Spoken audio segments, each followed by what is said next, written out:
நீங்கள் பார்த்து கொண்டிருப்பது உங்கள் ஜாஷுவா டிவி. சகல ஜனங்களுக்கும் நற்செய்தி.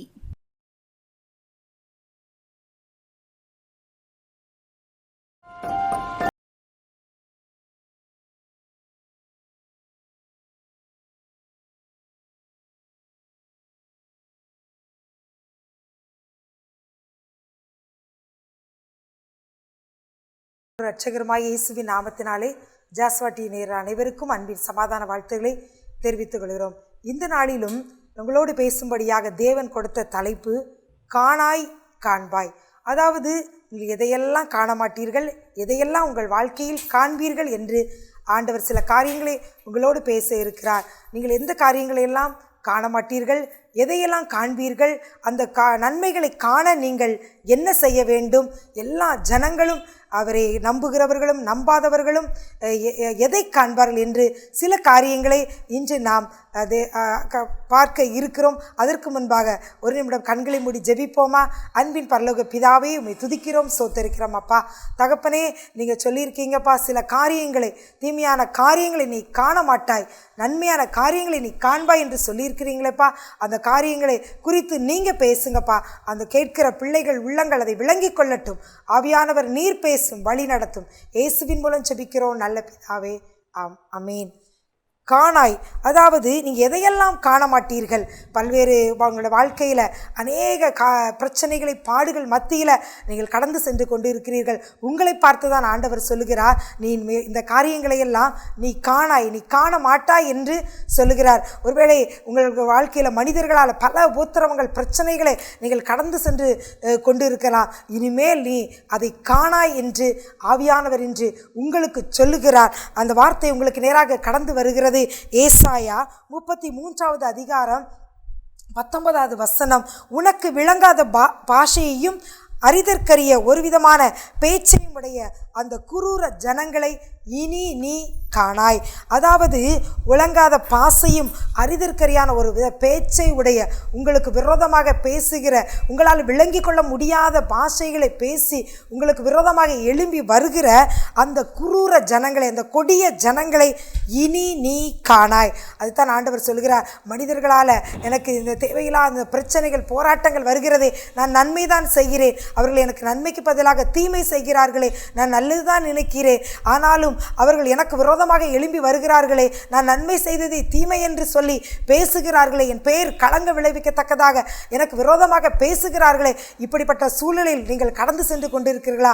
உங்களை பார்த்துதான் ஆண்டவர் சொல்லுகிறார், ஒரு விதமான பேச்சை உடைய அந்த குரூர ஜனங்களை இனி நீ காணாய். அப்படிப்பட்ட மனிதர்களை நீ காண மாட்டாய் இனிமே, அப்படி என்று சொல்லி ஆண்டவர் சொல்லுகிறார். அப்படித்தான் ஒரு சகோதரருடைய வேலை ஸ்தலத்திலும் மனிதர்கள் மூலமாக பல பிரச்சனைகள், ஒரு மனிதர் மூலமாக அவர்கள் வேலை பார்க்கும் இடத்துல ஒரு அதிகாரி மூலமாக பிரச்சனை வந்து அது அப்பொழுதுதான் சால்வ் ஆகியிருக்கும். அடுத்த மனிதர் மூலமாக அடுத்து அப்படி என்று சொல்லி அப்படி பல மனிதர்களால், மனிதனுடைய அதிகாரத்தினால, வல்லமையினால் அவர்கள் அநேக பாடுகளை சகித்து கொண்டிருந்தார்களாம். அப்பொழுதுதான் ஆண்டவர் இந்த வசனத்தை கூட அவர்களுக்கு காட்டி அவர் சொன்னாராம், அந்த ஒரு விதமான பேச்சை உடைய அந்த குரூர ஜனங்களை இனி நீ காணாய் அப்படின்னு சொன்னாராம். அந்த சகோதரி இந்த வசனத்தை வாசித்து அப்படியே திருப்பி சொன்னார்களாம், அந்த குரூர ஜனங்களை இனி நீ காணாய் அப்படின்னு சொல்லி, நீ நான் காண மாட்டேன் அப்படின்னு சொல்லி அவர்கள் சொல்லிய நாள் முதற்கொண்டு பல வருடங்கள் கடந்து செல்ல விட்டதா. அவருடைய வேலை காரியங்களில் எந்த மனுஷனாலும் ஒரு பிரச்சனையும் வரவில்லை. இப்படிப்பட்ட பல்வேறு பிரச்சனைகளையும் போராட்டங்களையும் கொண்ட கொடிய மனிதர்களால் ஒரு பிரச்சனை அவருடைய வேலையில் வரவே இல்லையா. ஆண்டவர் சொன்ன வார்த்தை அது பொய் சொல்லாது, அது உண்மை உள்ளது. இனி நீ காணாய் அப்படின்னு சொன்னால் காணாய் தான். அவங்க அதுக்கடுத்து அவர்களுக்கு விரோதமாக எழும்புகிற அந்த மனுஷ வல்லமைகளை அவர்கள் காணவே இல்லையா. அப்படித்தான் உங்களுக்கு விரோதமாக ஒருவேளை நீங்கள் ஒரு இடங்களை வாங்கியிருக்கலாம், எந்த ஒரு காரியம், வீடு கட்டி கொண்டிருக்கலாம், அது அந்த வீட்டுக்கு குறித்து பக்கத்து வீட்டுக்காரர்களோட ஒரு பிரச்சனைகள், இவருடைய தேவையில்லாத பிரச்சனைகளை கொண்டு வந்து உங்களுக்கு விரோதமாக மனிதர்கள் எழும்பிக் கொண்டு இருக்கிறார்களா? நீங்கள் கவலைப்பட்டு கண்ணீரோடு அந்த மனுஷிக வல்லமைகளை நினைத்து கலங்கி கொண்டிருக்கலாம். அதை பார்த்து கொண்டிருக்க உங்களுக்கு தான் இன்னைக்கு ஆண்டவர் சொல்லுகிறார் ஒரு வாக்குத்தத்தமான வார்த்தை, ஆசீர்வாதமான வார்த்தையை சொல்லுகிறார்.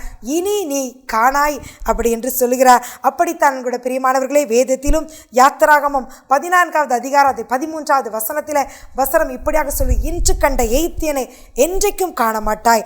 அடுத்ததாக எகிப்தியர்கள் அவர்கள் மற்றவர்களை அடிமைப்படுத்துகிறவர்கள், கடினமான வேலை வாங்குகிறவர்கள், அவர்கள் மனிதர்களை உத்தரப்படுகிறவர்கள், மனித தன்மை அற்றவர்கள், மனிதாபிமானம் அற்றவர்கள். அந்த இஸ்ரவேல் ஜனங்களை அன்னைக்கு அப்படியாக செங்கல் சுடுவதிலும் கொடிமையான வேலை சுமை சுமக்குவதிலும் அப்படியாக கடினமாய் நடத்தினார்கள்.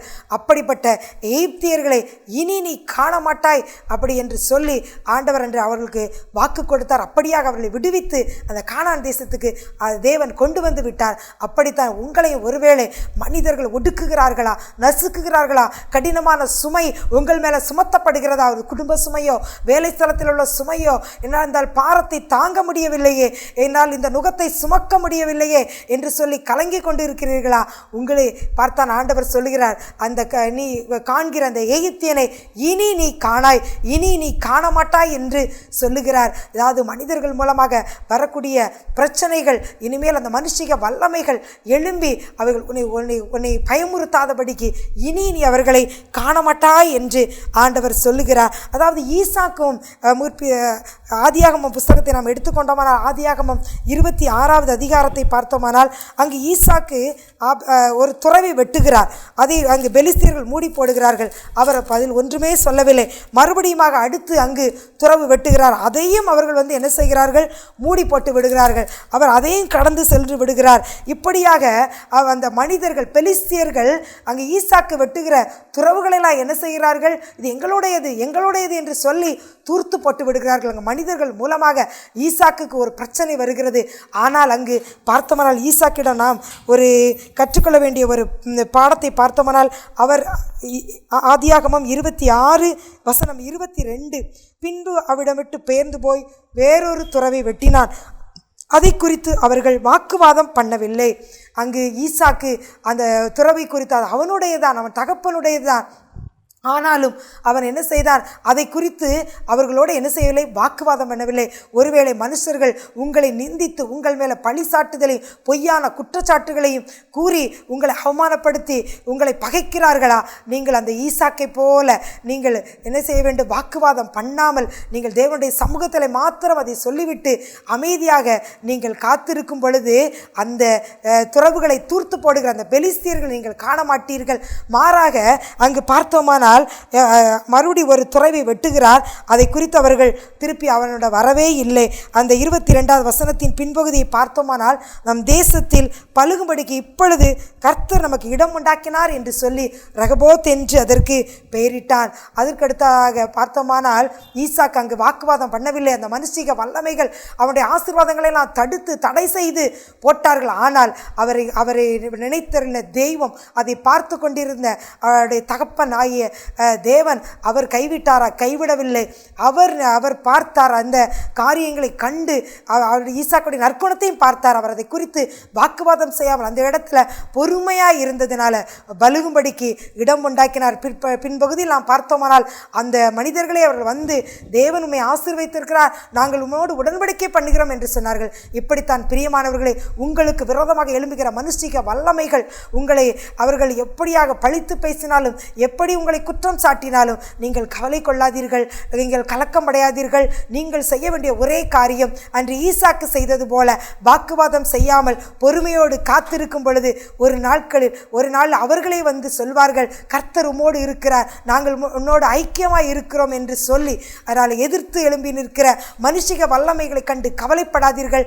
ஆண்டவருடைய வசனம் ஏசாயா 33:19 சொல்லப்பட்டது போல, அந்த குரூர ஜனங்களை இனி நீ காணாய், நீ வாக்குவாதம் செய்யாமல் அமைதியாய் நீ என்னுடைய சமூகத்தில் எல்லாவற்றையும் தெரிவித்து விட்டு இருக்கும் பொழுது தேவன் என்ன செய்வார், உன்னை பலுக பண்ணுவார், பெருக பண்ணுவார், உன்னோடு அவர்கள் ஐக்கியமாகும்படி செய்வார். அதனால் மனுஷர்களால் உங்களுக்கு வரும் பிரச்சனைகளை இனி நீங்கள் காண மாட்டீர்கள், இனி நீ காணாய் என்று அங்கு ஆண்டவர் சொல்லுகிறார். இப்படித்தான் அடுத்ததாக பார்த்தோமானால் எதை நீங்கள் காண்பீர்கள், இந்த மனுஷர்களால் வரும் பிரச்சனைகளை நீங்கள் காண மாட்டீர்கள் என்று சொன்ன தெய்வம் எதை நீங்கள் காண்பீர்கள் அப்படி என்று அங்கு சொல்லுகிறார் என்று பார்த்தோமானால் சங்கீதம் 91:8, சங்கீதம் 91:8 பார்த்தோமானால் துன்மார்க்கருக்கு வரும் பலனை நீ காண்பாய். அதாவது துன்மார்க்கர்கள், தேவனை தேடாதவர்கள், உங்களை குறை கூறுபவர்கள், உங்களுக்கு விரோதமாக வருகிற மனுஷருக்கு வரும் பலனை நீ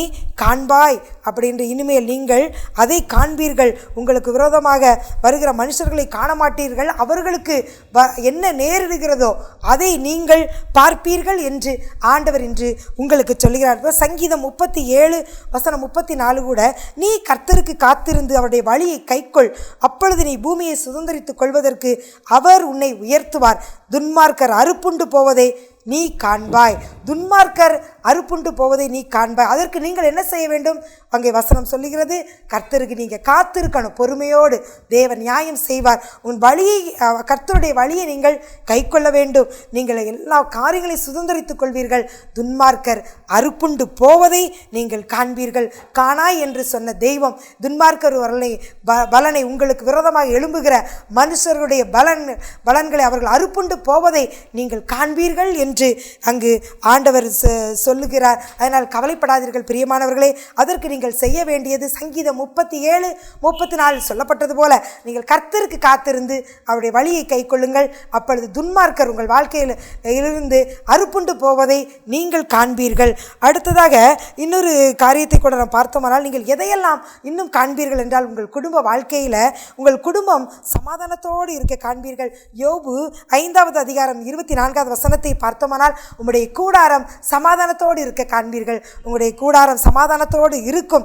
அதை விசாரிக்கும் போது ஒரு குறைவும் இருக்காது.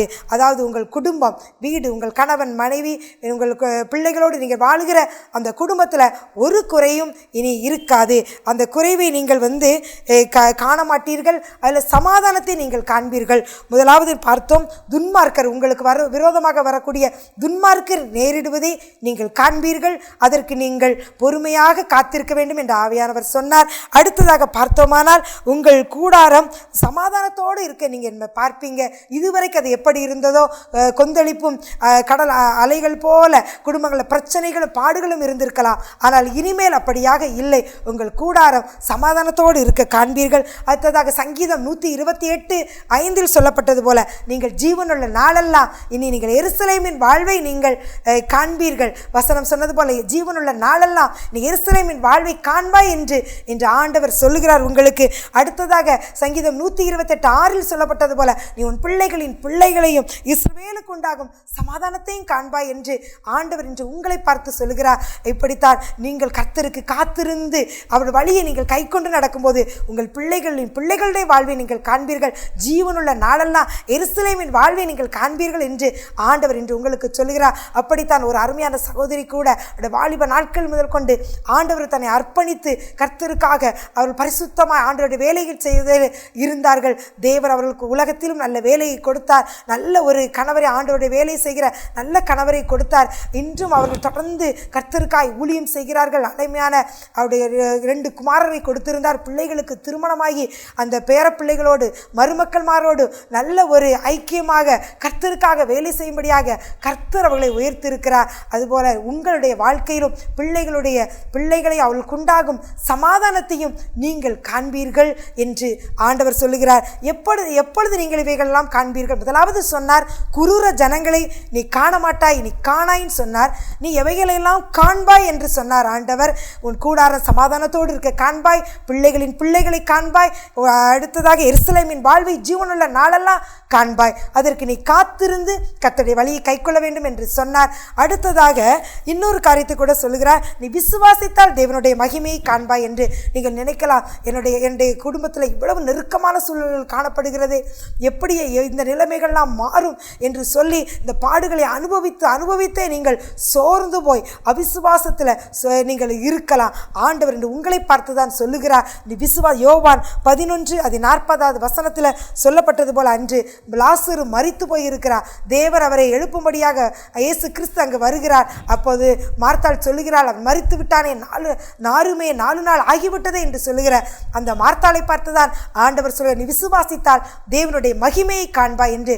அப்படித்தான் நீங்கள் ஒருவேளை நீங்கள் சொல்லுகிற பாதை கடினமாக இருக்கலாம். உங்களுடைய பிள்ளைகளை ரட்சிப்புக்காக நீங்கள் அதை எதிர்பார்த்து சோர்ந்து போய், இன்னும் உங்களுக்கு பிரியமானவர்கள் உங்கள் உறவுகளுக்காக அவள் ரட்சிப்புக்காக ஜெபித்து ஜெபித்து ஜெபித்து நீங்கள் சோர்ந்து போய் இனிமேல் அது நடக்கவே நடக்காது என்று சொல்லி நீங்கள் இருக்கிறீர்கள். உங்களை பார்த்தான் ஆண்டவர் சொல்கிறார், நீ விசுவாசி, நீ விசுவாசித்தால் தேவனுடைய மகிமையை காண்பாய். மரித்து போய் இருக்கிற உன் குடும்பத்தில் காணப்படுகிற அந்த நிலைமைகள் எல்லாம் மாறும். உன்னுடைய பிள்ளைகள் ரட்சிப்பு வரும், கணவருடைய ரட்சிப்பு வரும், மனைவியுடைய ரட்சிப்பு வரும், நிலைமைகள் எல்லாம் மாறும். நீ விசுவாசி, உன் கடன் பிரச்சனை எல்லாம் மாறும், உன் வியாதி மறையும். நீ செய்ய வேண்டியது ஒன்றே ஒன்று, நீ விசுவாசி. அப்பொழுது தேவனுடைய மகிமையை காண்பாய். அது அன்றைக்கு மரித்த லாசரு உயிரோடு வந்தார். அது எவ்வளவு பெரிய சாட்சி. தேவன் கூட உங்கள் வாழ்க்கையில் முடியாத காரியங்களை அவர் முடிய பண்ணும்படியாக நீங்கள் என்ன செய்ய வேண்டும் என்று சொல்லுகிறார், விசுவாசி. அப்பொழுது உங்களுடைய வாழ்க்கையில் அவருடைய மகிமை வெளிப்படும். அநேகர் அதை கண்டு ஆச்சரியப்படுவார்கள், அதிசயப்படுவார்கள். உங்கள் வாழ்க்கை அநேகருக்கு ஒரு சாட்சி உள்ள வாழ்க்கையாக மாறும். அதனால் நீங்கள் விசுவாசிக்கும் பொழுது தேவனுடைய மகிமையை காண்பீர்கள். ஒருவேளை நான் இப்படியெல்லாம் ஆண்டவர் சொல்லுகிறாரே அப்படி நீங்கள் யோசிக்கலாம். இன்று ஆண்டவர் இன்னொரு வார்த்தை கூட சொல்லுகிறார். யோவான் 1:50 சொல்லப்பட்டதுபடி, நீ இதிலும் பெரிதானவைகளை காண்பாய். இப்பொழுது உன் வாழ்க்கையில் சின்ன சின்ன ஆசீர்வாதங்கள் ஒருவேளை இருக்கலாம். இந்த நிலைமையிலே நீ இருந்துவிட போவதில்லை. இவைகளை காட்டிலும் இப்போது இருக்கிறதை பார்க்கிலும் நீ 1000 மடங்கு அதிகமாகும்படி நான் உன்னை ஆசீர்வதிப்பேன். இவைகளை காட்டிலும் நீ பெரிய காரியங்களை நீ காண்பாய் என்று பார்த்து கொண்டிருக்கிற உங்களுக்கு ஆண்டவர் சொல்லுகிறார். அடுத்ததாக முதலாவது பார்த்தோம், நீ எதையெல்லாம் காணாய் என்று சொன்னார். மனுஷிக வல்லமைகளை காணாய், எவைகளெல்லாம் நீங்கள் காண்பீர்கள் என்று ஆண்டவர் சொன்னார். அதற்கு நாம் என்ன செய்ய வேண்டும் என்று ஆண்டவர் கற்றுக் கொடுத்தார். அடுத்து எல்லாரும், அவரை நம்புகிறவர்களும் நம்பாதவர்களும், அவரை விசுவாசிக்கிறவர்கள் விசுவாசியாதவர்கள், அவரை ஏற்றுக்கொண்டவர்கள் ஏற்றுக்கொள்ளாதவர்கள், அத்தனை பேர்களும் ஒன்றை காண்பார்கள் என்று வசனம் சொல்லுகிறது. அது என்னவென்று பார்த்தோமானால், வெளிப்படுத்துதல் 1வது அதிகாரம் 7வது வசனம், இதோ மேகங்களுடனே வருகிறார், கண்கள் யாவும் அவரை காணும், அவரை குத்தினவர்களும் அவரை காண்பார்கள். அதாவது ஆண்டவராய் இயேசு கிறிஸ்து சீக்கிரத்திலே வரப்போகிறார். ஒரு இரட்சகர் வரப்போகிறார். எதற்காக?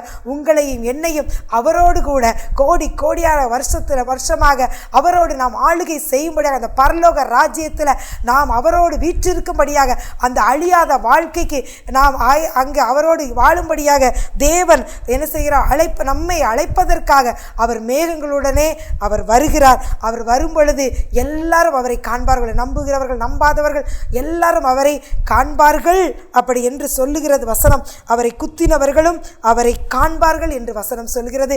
அந்த இரட்சகரை நீங்கள் காணும்படியாக அவர் மத்திய ஆகாயத்தில் வரும் பொழுது உங்கள் கண்கள் திறக்கப்பட்டு ஒரு நொடி பொழுதிலே மறுரூபமாகி அவரோடு நீங்களும் அந்த பரலோக வாழ்க்கைக்குள் பிரவேசிக்கும்படியாக நீங்கள் அவரை காண்பீர்கள் என்று வசனம் சொல்லுகிறது. எல்லா ஜனங்களும் அவரை காண்பார்கள் என்று வசனம் சொல்கிறது. அதற்கு முன்பாக அவர் வருகைக்கு முன்பாக இரட்சகராய் இயேசு கிறிஸ்துவை உங்கள் சொந்த இரட்சகராக ஏற்றுக்கொள்வீர்களா? உங்களுக்காக விலையேறப்பட்ட இரத்தத்தை சிந்தி உங்களுக்காக சிலுவையில் எல்லாவற்றையும் சம்பாதித்து வைத்திருக்கிறாரே, அவரை நீங்கள் ஏற்றுக்கொள்ளுங்கள். இந்த உலக வாழ்க்கையிலும் எல்லா நன்மைகளும் உங்களுக்கு தருவார். மாத்திரமல்ல, மரணத்துக்கு பிறகு உங்களுக்கு ஒரு அழியாத வாழ்வு உண்டு. அந்த இரட்சகரை காண்பதற்காக நீங்கள் ஆயத்தப்படுங்கள். அப்படியே ஜெபிப்போமா?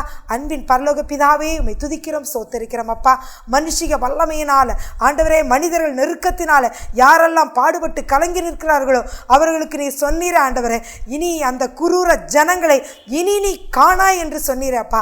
அந்த வார்த்தை ஒவ்வொருக்கும் பலிப்பதாக ஆண்டவரே அப்பா. அவர்கள் முள்ளில் பற்றின நெருப்பை போல் அணைந்து போவார்களாக. உம்முடைய பிள்ளைகளை நீ விடுவிப்பீராக ஆண்டவரே. அவர்கள் சமாதானத்தோடு வாழும்படியான கிருபைகளை ஒவ்வொருவருக்கும் கட்டளையிடுவீராக ஆண்டவரே. பார்த்து கொண்டிருக்கிற ஒவ்வொருவரும் ஜீவனுள்ள நாளெல்லாம் எருசலேமின் வாழ்வை காண்பார்களாக ஆண்டவரே. ஒருவேளை விசுவாசத்தில் அப்பா குறைவுபட்டவர்களாக சோர்ந்து போய் இருந்தாலும் கர்த்தர் அவர்கள் விசுவாசத்தை பலப்படுத்துவீராக, அதை வர்த்திக்க பண்ணுவீராகப்பா. தேவனுடைய மகிமை அவருடைய வாழ்க்கையில் வெளிப்படட்டும் ஆண்டவர். அதே போல அநேகர் ஆண்டவர் உம்மண்டை வர கர்த்தர் கிருபை செய்வீராகப்பா. யாரெல்லாம் ஒருவேளை உங்களை அறியாதவர்கள் அதை பார்த்து கொண்டு இருக்கிறார்களப்பா, அவர்களும் அப்பா ஏற்றுக்கொண்ட ஆண்டவரை உம்முடைய ராஜ்யத்துக்கு வர கர்த்தர் தகுதிப்படுத்துங்கப்பா. அப்பா, அவங்க ரத்தத்தால் கழுவி அவர்களை பரிசுத்தப்படுத்தும் அப்பா. அவர்கள் கேட்கும் கேளாத எல்லா நன்மைகளையும் கொடுத்து ஆசீர்வதிங்கப்பா. உங்களை காணும்படியாக அவர்கள் கண்களை மனக்கண்களை திறந்தரலும் அப்பா. இயேசுவின் நாமத்தினாலே பார்த்து கொண்டிருக்கிற ஒவ்வொருவரையும் ஆசீர்வதித்து ஜெபிக்கிறேன். ஜெபங்களும் நல்ல பிதாவே, ஆமேன்.